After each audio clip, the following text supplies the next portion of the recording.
28 ಅರ್ಜುನ ಉವಾಚ ದೃಷ್ಟ್ವೇಮಂ ಸ್ವಜನಂ ಕೃಷ್ಣ ಯುಯುತ್ಸಂ ಮಮ ಸಮಪಸ್ಥಿತಂ ಸೇದಂತೆ ಮಮ ಗಾತ್ರಾಣಿ ಮುಖಂ ಚ ಪರಿಶಿಷ್ಯತಿ. ಅನುವಾದ: ಅರ್ಜುನನು ಹೇಳಿದನು, ಕೃಷ್ಣ, ಯುದ್ಧದ ಅಭಿಲಾಷೆಯಿಂದ ಇಲ್ಲಿ ನೆರೆದಿರುವ ನೆಂಟರಿಷ್ಟರನ್ನು ನೋಡಿ ನನ್ನ ದೇಹದ ಅವಯವಗಳು ಕಂಪಿಸುತ್ತಿವೆ ಮತ್ತು ಬಾಯಿಯು ಒಣಗುತ್ತಿದೆ. ಭಾವಾರ್ಥ: ಶ್ರೀಲ ಪ್ರಭುಪಾದ್ ಸಂತರಲ್ಲಿ ಅಥವಾ ದೇವತೆಗಳಲ್ಲಿ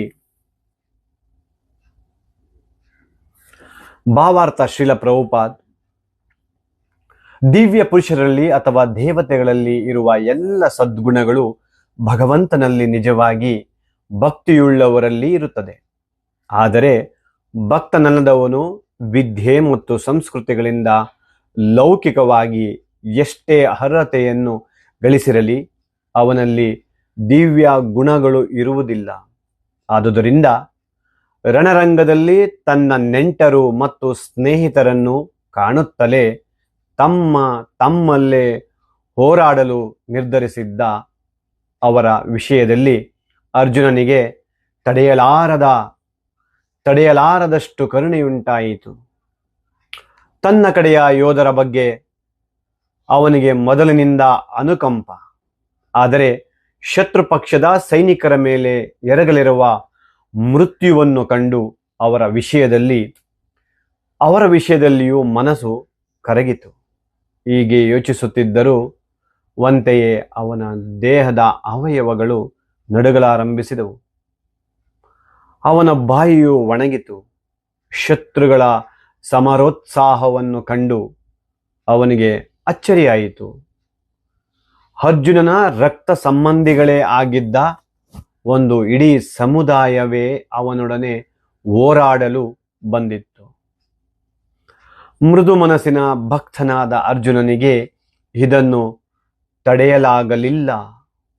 ಅರ್ಜುನನ ಅವಯವಗಳು ನಡುಗುತ್ತಿದ್ದುದು ಬಾಯಿಯು ಒಣಗಿದಷ್ಟೇ ಅಲ್ಲ, ಅವನು ಅನುಕಂಪದಿಂದ ಕಣ್ಣೀರು ಸುರಿಸುತ್ತಿದ್ದ ಎನ್ನುವುದನ್ನು ಇಲ್ಲಿ ಹೇಳಿಲ್ಲದಿದ್ದರೂ ಸುಲಭವಾಗಿ ಕಲ್ಪಿಸಿಕೊಳ್ಳಬಹುದು.